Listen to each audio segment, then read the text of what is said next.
What's up everyone? We're set up at camp here and my buddy James with the Rivian right behind me has a really cool sleeping setup. He actually sleeps inside of his truck. So I thought it'd be cool to walk you guys through how he set it up. He's actually 3D printed some parts and made some custom stuff to be able to sleep in the back of his Rivian. So I wanted to take a little time to walk you guys through his setup and just show you how he's built it out. All right, first step to get set up is put the third row down. And then there's two buttons back here to fold down the second row. All right, so once the second row is folded down, you've got these pieces here. What are these for? Yeah, so these are just some H braces I made that lock into the child safety cool pieces. So you just really have to stick them in here. And then this sets up kind of the platform that these pieces of wood slide on top of. So we'll just get these done and then we'll show that next. These were originally supposed to be templates for wood routing, but I ended up just keeping the 3D prints because they work pretty well. So I'll just get this side set up. Sweet. So they do have a taper to it. So the thinnest end is up here. So you lose about 3 inches of height at this end, but it's not really that bad. So the reason they taper is to account for the angle of the seats when they're folded, right? Yeah, correct. There's cool. About a 1 or 1.3 degree actual taper or angle to the seats once they're folded. All right, so once he gets those braces set up, he's got 4 wood panels here and they're all the same, so they're modular. He can basically put them at any point in the platform and they'll work. That's why they've got all these holes on them here. And this is really quick to set up actually. Yeah. All right, so he's got this flat sleeping floor, which is great. And then you've also incorporated some storage under here too. Yeah, that was the entire purpose of building this platform really, was so I can have storage underneath without taking up any of the sleeping platform. Like when you fold the seats flat, you're sleeping there, everything's kind of together. So this kind of separates it and you lose about 7 inches here. But because of the angle of the seats folding down, it's only about 3 inches at the front seats. And I just built this aluminum extrusion structure out of 30-30 aluminum. And then over here, I 3D printed these little brackets that it can just slot into. So it is completely removable and it utilizes the rail system in the back of the R1S. Awesome, so you've got a custom bracket set up here, but it's not really complicated. It looks like something you could build at home, or even if you wanted to sell these 3D printed parts, people might want to. Oh yeah, absolutely. Yeah, these are pretty easy to cut on, just on a regular chop saw will do it. It's just aluminum, and then you can just mount it any way you want. I just happen to have access to a 3D printer, so I made those. Very cool. And then you've got some storage crates here as well, it looks like. Yeah, so the whole system, like I was saying, was designed pretty much around the utilization of these crates. So these are from SIDIO. These are their half-size crates, and as you can see, fit 3 wide exactly and deep in the back here. And so I've got one that's pretty much going to be the camp kitchen. So I've got a stove or electric stove cooktop in here.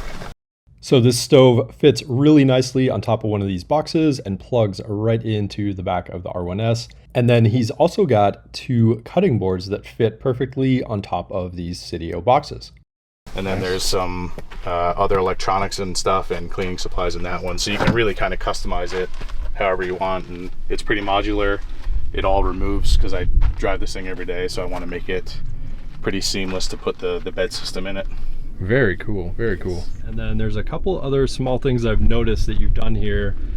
This is kind of cool. What's up in the window here? Yeah, so these are just some removable puck lights I found online, and they just use a magnet in here. So I found, I think it's a 20mm ball, and just modified it to this suction cup so I can stick it on the tailgate here. So when it's open, sometimes obviously the lights turn off on the back here. So if you want to get more lighting in the area, you can kind of mount them up here.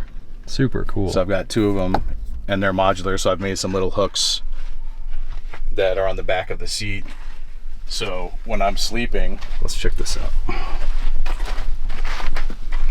Oh, so you can mount them. I on mount the back them of the there seats as well. That's cool. And then they've got a intensity adjustment, so obviously they're more visible at night, but yeah, that's the idea for it. And you picked those up on Amazon? I believe so. I can share the link with you. Yeah, we'll share a link in this video, but that's really cool. But this is the same idea. This is just a little clip that slides over the hook Is that another 3D printed part there? Yeah, absolutely. Nice. Yeah. So James is a 3D printing master over here. So they just slide on there, and it's good too if you're laying here reading or something. You got a little bed light. Don't have to use any energy in the truck if you're concerned about that sort of thing. Awesome, dude. So once he's got the floor all set up, then he's got this Exped sleeping pad. And then it's self-inflating, but you use this to blow it up, right? What's this guy? It's just a Ryobi inflator deflator. And I just watched him do this and it took maybe 30 seconds. So it's really quick to set up. So this Exped mat fits really well. And this is the DeepSleep Duo 7.5. In case you're wondering which version he's got here. So once it's all set up, it's really cozy in here.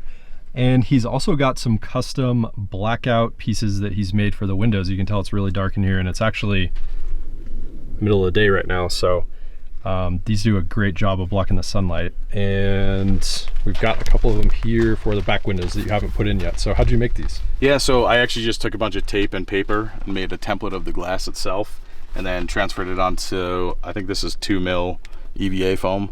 Okay. And then just cut it out, and they kind of slot in the gap between like the glass and the side panels. Nice. So it works pretty well. They just stay in there. Very cool, very cool. Yeah, they work really well. As you can tell, it's super dark in here. Yeah, and then the roof actually is half of a windscreen cover for an RV, so it fits actually in the big panel in the glass there. Oh yeah. Yeah. Awesome. All right, so that is James' custom setup for sleeping in his R1S. I'll link all of the items in this video in the description. Also, James had mentioned he's willing to share the file for the 3D printed parts. So if you're interested in building out your R1S just like he has, leave a comment below. And the full video of our trip up to Big Bear will be coming out very soon. So stay tuned for that. Thanks for watching, everyone.